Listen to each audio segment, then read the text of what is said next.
السلام علیکم ورحمۃ اللہ تعالی وبرکاتہ۔ دوستو، آج ہم جانیں گے ان چیزوں کے بارے میں کہ جن کے کرنے سے صرف روزے کی قضا لازم آتی ہے، کفارہ نہیں، اور انہی چیزوں کا بیان کیا جائے گا جن سے صرف قضا ہے۔ اور قضا کا طریقہ یہ ہے کہ ہر روزے کے بدلے رمضان المبارک کے بعد قضا کی نیت سے ایک روزہ رکھ لیں۔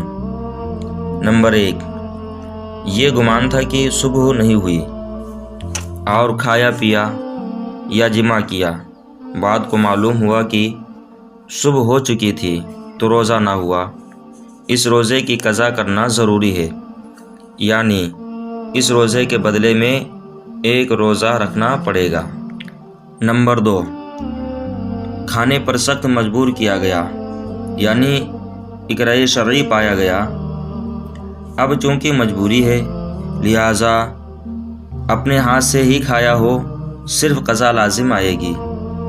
اقرار شرعی کس کو کہتے ہیں اس کو میں پچھلے بتا چکا ہوں، لیکن اس بار بھی بتا رہا ہوں کہ اقرار شرعی اس کو کہتے ہیں کہ کوئی قتل یا عضو کاٹ ڈالنے یا شدید مارنے کی صحیح دھمکی دے کر کہے کہ روزہ توڑ ڈال، اگر روزہ دار یہ سمجھے کہ دھمکی دینے والا جو کچھ کہہ رہا ہے وہ کر گزرے گا تو اب اقرار شرعی پایا گیا، اور ایسی صورت میں روزہ توڑ ڈالنے کی رخصت ہے، مگر بعد میں اس روزہ کی قضا لازم ہے۔ نمبر 3، بھول کر کھایا پیا یا جمع کیا تھا، یا نظر کرنے سے انزال ہوا، یا احتلام ہوا، یا قے ہوئی، اور ان سب صورتوں میں یہ گمان کیا کہ روزہ جاتا رہا، اب قضا صرف اس کی ہے، قضا فرض ہے، قضا اس کو رکھنا پڑے گا جو بھول کر کے یہ کام کرے اور اس کے بعد میں غالب گمان یہ کرے کہ میرا روزہ ٹوٹ گیا ہے، تو اس کے اوپر صرف قضا فرض ہے۔ نمبر 4، روزے کی حالت میں کان میں تیل ڈالا یا دوائی ڈالی، ناک میں دوا چڑھائی تو روزہ ٹوٹ گیا اور اس کی بھی قضا لازم آئے گی۔ نمبر 5، پتھر، کنکڑ، مٹی جو عادتاً نہ کھائی جاتی ہوں، روئی، گھاس، کاغذ وغیرہ، ایسی چیزیں کھائیں جن سے لوگ گھن کرتے ہیں، ان سے بھی روزہ ٹوٹ گیا، مگر صرف قضا کرنا ہوگا۔ نمبر 6، بارش کا پانی یا اولا منہ میں چلا گیا تو روزہ ٹوٹ گیا اور قضا لازم ہے۔ نمبر 7، بہت سارا پسینہ یا آنسو نگل لیا تو روزہ ٹوٹ گیا، قضا کرنا ہوگا۔ نمبر 8، گمان کیا کہ ابھی تو رات باقی ہے، سحری کھاتے رہے اور بعد میں پتہ چلا کہ سحری کا وقت ختم ہو چکا تھا، اس صورت میں بھی روزہ گیا اور قضا کرنا ہوگا۔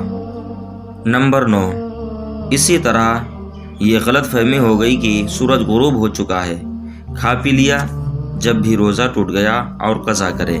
نمبر 10، اگر غروب آفتاب سے پہلے ہی سائرن کی آواز گونج اٹھی یا اذان مغرب شروع ہو گئی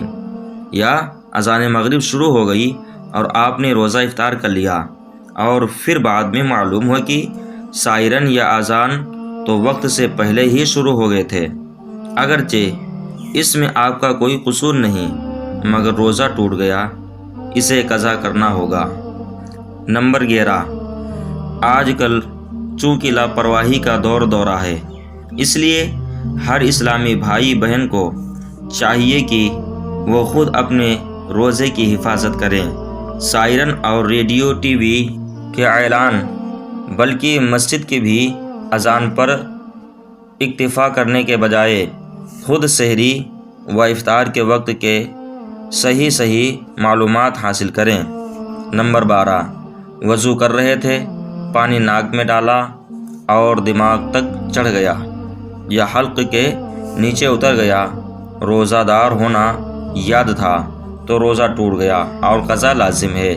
ہاں اگر اس وقت روزہ دار ہونا یاد نہیں تھا تو روزہ نہ گیا۔ اس وقت پانی چڑھاتے وقت روزہ دار ہونا یاد تھا تو روزہ گیا، یاد نہیں تھا تو روزہ نہیں گیا۔ تو جو قسمیں بیان کی گئی ہیں ان میں صرف روزے کی قضا آتی ہے، یعنی رمضان المبارک کا مہینہ گزرنے کے بعد ہر ایک روزے کے بدلے میں ایک روزہ اس کو رکھنا پڑے گا اور اس کی قضا ادا ہو جائے گی۔ اس کے روزے کا کفارہ نہیں ہے۔ روزے کا کفارہ 3 قسموں کے اوپر ہے۔ نمبر 1 60 مسکینوں کو کھانا کھلانا، نمبر 2 60 دن مسلسل روزے رکھنا، اور نمبر 3 غلام آزاد کرنا۔ نمبر 3 غلام آزاد کرنا۔ رمضان مبارک کا روزہ رکھ کر بغیر کسی صحیح مجبوری کے جان بوجھ کر روزہ توڑ ڈالنے میں بعض صورتوں میں صرف قضا لازم آتی ہے جو بیان کی گئی ہیں، اور بعض صورتوں میں قضا کے ساتھ ساتھ کفارہ بھی لازم ہو جاتا ہے۔ اس کے بارے میں چند احکام بیان ہوں اس سے پہلے یہ بھی ذہن نشین کر لیں کہ روزہ کا کفارہ کیا ہے۔ تو میں نے آپ کو بتا دیا ہے کہ روزے کا کفارہ کیا ہے۔ اب انشاءاللہ آپ کو آنے والے ویڈیو میں یہ بتایا جائے گا کہ روزے کا کفارہ کیا ہے اور کس طریقے سے روزہ ٹوٹے گا تو اس کے اوپر کفارہ لازم آئے گا اور قضا بھی ہوگی۔